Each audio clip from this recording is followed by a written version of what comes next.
Assalamualaikum warahmatullahi wabarakatuh. Kembali lagi bersama kami, channel Obor Malam. Kali ini saya akan membawakan sebuah cerita dengan judul Diketawain Kuntilanak Saat Camping. Untuk link cerita dan link penulis akan kami cantumkan di deskripsi.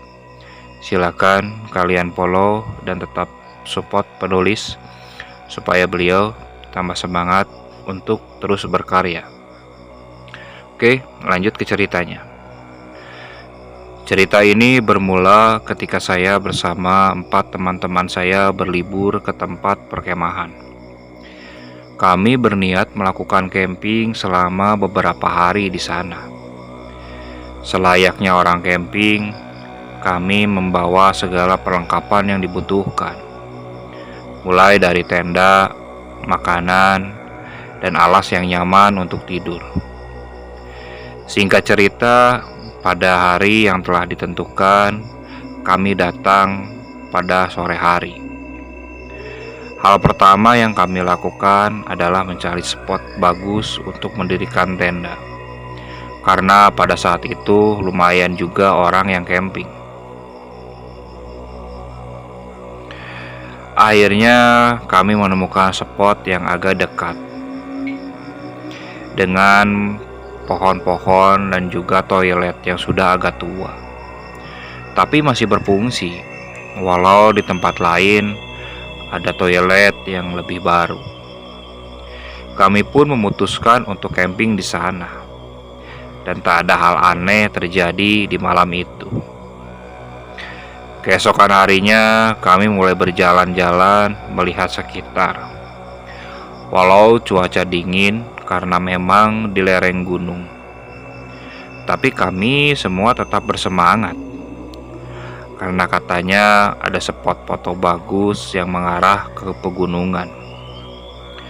Kami bertiga bersama teman saya yang bernama Adi, Rapi, dan Dimas mulai menelusuri jalan setapak yang menuju masuk ke dalam hutan. Saat itu masih siang, sekitar pukul 13.00. Tapi di sini justru pertama kali hal aneh itu terjadi. Jadi saat sedang asik berjalan sambil mengobrol di tengah hutan, saya dan teman saya sadar kalau kita kurang satu orang,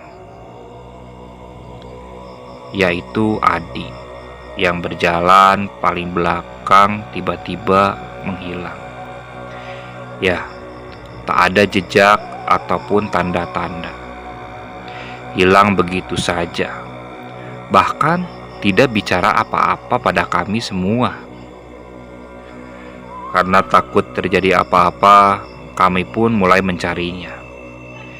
Dimas menyelusuri jalan setapak kembali ke tempat perkemahan, sedangkan aku dan Rapi berpencar mencari ke dalam semak dan pepohonan lebat.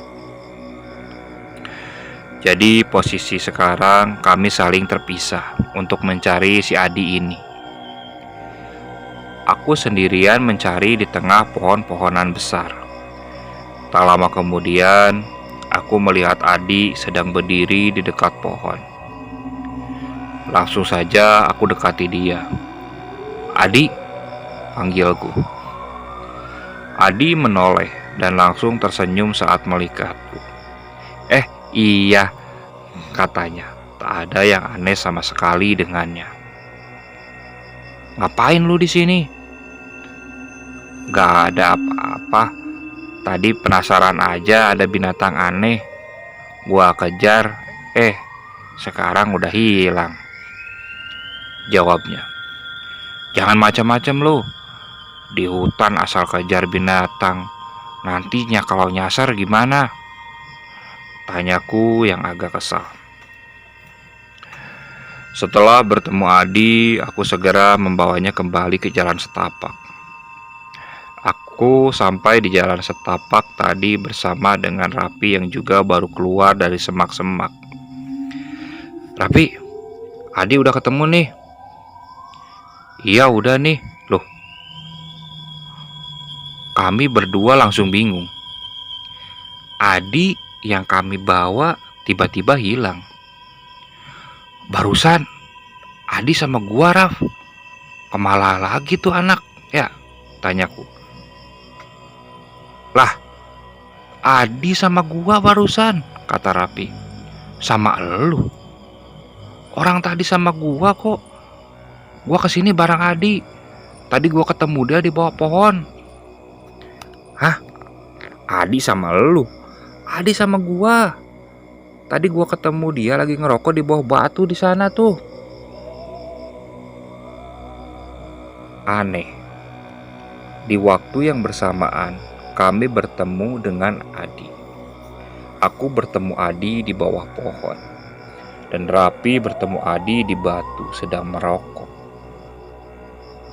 Tapi saat kami berdua bertemu, Adi malah menghilang. Belum selesai sampai di situ, Dimas yang tadi kembali ke tenda pun datang. Dia berkata,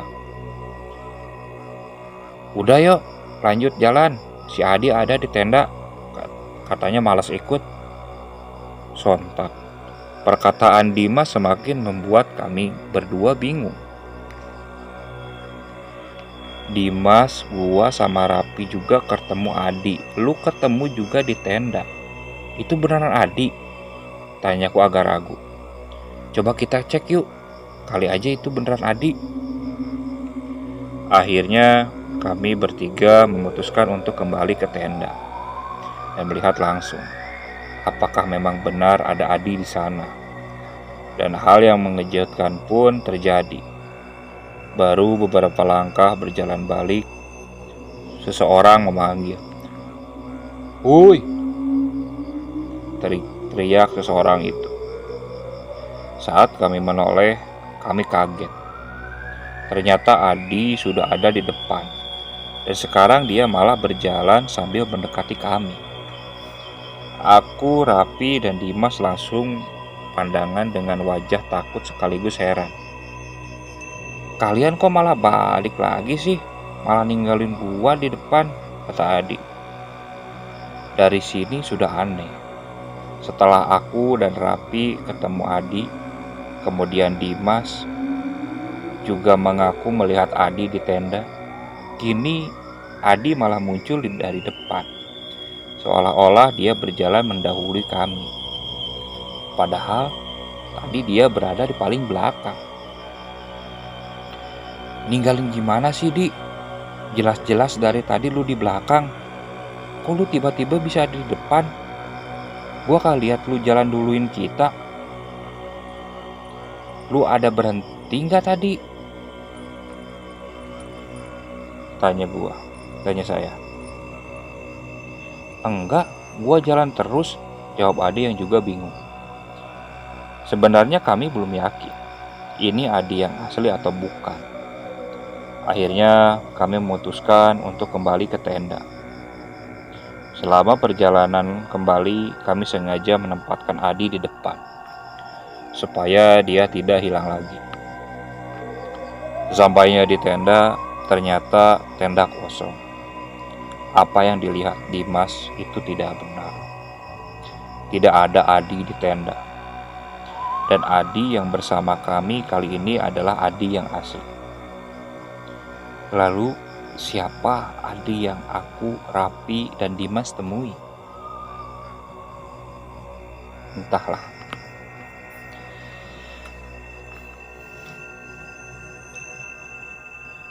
Pada malam selanjutnya, saat itu kami mulai melupakan tentang kejadian aneh kemarin.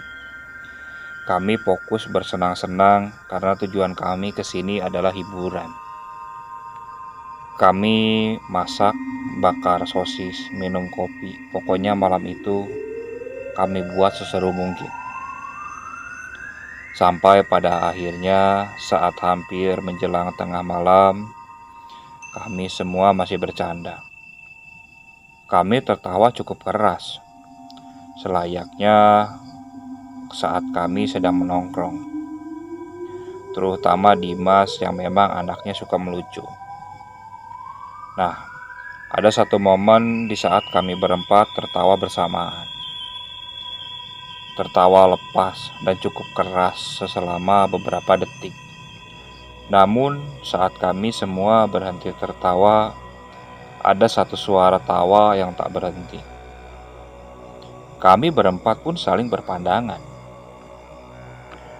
Aneh, karena kami semua sudah berhenti tertawa, tapi masih ada suara tawa. Dan suara tawa itu adalah suara tawa perempuan. "Suara ketawa siapa tuh?" tanya Dimas. Kami semua merinding mendengarnya. Kami semua mengangkat bahu karena tidak tahu itu suara siapa. Siapa yang ikut tertawa bersama kami? Suaranya cukup dekat dari kami, padahal tenda-tenda lain berjarak agak berjauhan.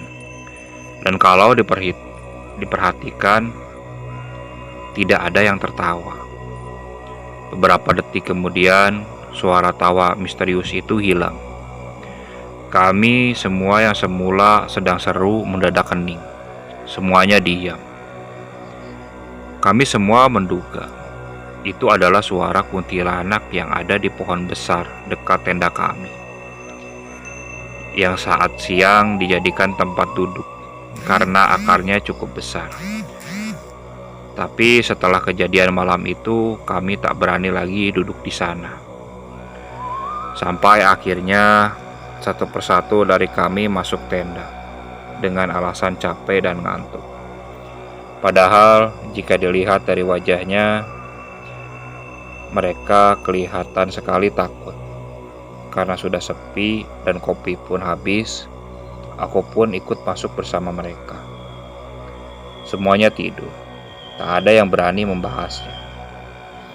Kami baru membahas berbagai kejadian aneh yang terjadi setelah pulang dari perkemahan tersebut.